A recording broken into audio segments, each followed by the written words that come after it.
ஏய் ஆறாவே நான் திருத்திருந்து முடிச்சுக்கிறேன் கூப்பிடுவானா?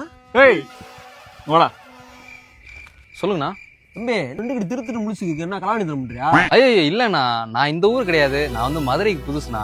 மாமா வீட்டுல தங்கியிருக்கேன். வீட்டுல சின்ன ஃபங்க்ஷன் ஒண்ணு வச்சிருக்காங்க. அதுக்கு சில பொருள் வாங்க சொன்னாங்க. எனக்கு எங்க வாங்குறது எதுவும் தெரியலண்ணா. அதான் அப்படியா? என்ன வாங்கண்ணா? இந்த ஒரு நிமிஷம்ண்ணா சொல்லி விட்டுருக்காங்க. பொண்ணுங்களுக்கெல்லாம் வளையல்லாம் வாங்கணும்ண்ணா. அதான் வளையல் வாங்கணுமா? வளையல் தம்பி நீங்க எங்கனாலும் வாங்கலாம் தம்பி. ஆனா அந்த ஸ்பெசிபிக்கா கண்ணாடி வளையல் இந்த டிசைன் வாங்கணும்னு வச்சுக்கவே வளையக்கரை வீதினு ஒண்ணு இருக்கு.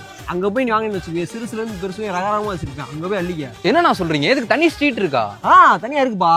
அடுத்து கோல்டு வாங்கணும். அப்பனே நீ வளையக்கார வீதியில வளையல் வாங்குறீல, அந்த சந்தில இருந்து நேரா வந்து லெஃப்ட் எடுத்துன்னு வச்சுக்க, அந்த தெருவூரா நகைக்கடை வீதி தான். நீ வாட்டுக்கு உள்ள போய் எல்லா கடையிலும் அள்ளிக்க. சரியா? என்னண்ணா சொல்றீங்க? இதுக்கும் வேற இருக்கானா? இருக்குப்பா. அடுத்து ஆனா அந்த பலசரக்குலாம் வாங்கணும்னா. ஏய் அது நகைக்கடை வீதியில இருந்து எக்ஸிட் ஆகலையா, அப்படியே லெஃப்ட் திரும்பி ரைட் எடுத்துன்னு வச்சுக்கவே விளக்குத்தூண் தேர்முடி தெருன்னு ஒரு தெரு இருக்கும். அதுக்கு ஃபுல்லாமே மளிகை ஜாமான் தான். நீ வாட்டுக்கு எடுத்துக்க பிறக்க வறுத்துக்க சாப்பிட்டுக்க. என்னன்னா சொல்றீங்க? கம்ப்யூட்டர்ல கூட அவ்வளவு ஃபோல்டர் கிடையாதுண்ணா. ஒவ்வொரு ஏரியாவுக்கு ஒவ்வொரு இது வச்சிருக்கீங்களா? ஏய் நீயா அப்புறம் மாதிரி நான் சும்மாவா எல்லாத்தையும் அக்கா பிரிச்சு வச்சிருப்போம். இதெல்லாம் வாங்கிட்டு போயிட்டு நல்ல ஹோட்டலா சாப்பிடணும்னா. அதான். ஏய் நீயா தம்பி மதுரைக்குள்ள வந்து ஹோட்டலுக்கா பஞ்சான்? நீ தடிக்கு இருந்தா ஹோட்டல் தான் தம்பி. தடிக்கு விழுந்தா ஹோட்டல் தான். ஆனா டேஸ்ட் வைஸ் எப்படின்னா இருக்கும்? ஏய் வேடா அசிங்கப்படுத்திக்கிறியா? உங்க ஊர்ல 5 ஸ்டார் ஹோட்டல்ல ஒரு டேஸ்ட் இருக்கும் பாத்தியா? அந்த டேஸ்ட் எங்க தள்ளு வண்டி கடையில இருக்கும். டேய் பயப்படாம போய் சாப்பிடு தம்பி, மனமா இருக்கும். ஓகேண்ணா, அதுதான் தெரிஞ்சு போச்சுல. அப்புறம் எதுக்கு இது? என்னையா தேடிட்டு இருக்க? இது டஸ்ட்பின் எங்கண்ணா இருக்கு?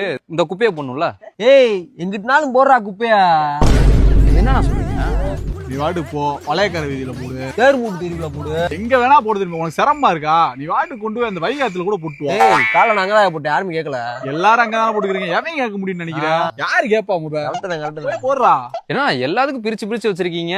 குப்பையை குப்பை தொட்டில போட மாட்டீங்களா? தம்பி நாங்க டாப்ல இருக்க வேணாமா? லிஸ்ட பாத்தீங்களா? மதுரை நம்பர் 1ல இருக்கு. எதுல குப்பை அதிகமா இருக்கு? இதுல அண்ணா குப்பை போறதுலயுமா நான் டாப்ல? குப்பையே நாங்க தான் குப்பையே கொடூரமா. எங்களால அந்த குப்பையை கொண்டு போய் குப்பை தொட்டில போட முடியும், ஆனா நாங்க போட மாட்டோம். எங்க ஊர்ல இப்படி தினாவட்டாதான் இருக்கும். சரி அதான் உனக்கு இடம் தெரிஞ்சுச்சுல, வாங்கிட்டு வீட்டை போய் கிளம்பு. எங்களுக்கு வேலை சொல்லி எனக்கு ஏடா சிரிக்கிறீங்க? நம்மளாம் அசிங்க பண்ணுண்டா. Topping that list with the terrible and rather embarrassing tag of dirtiest city in the country is Madurai.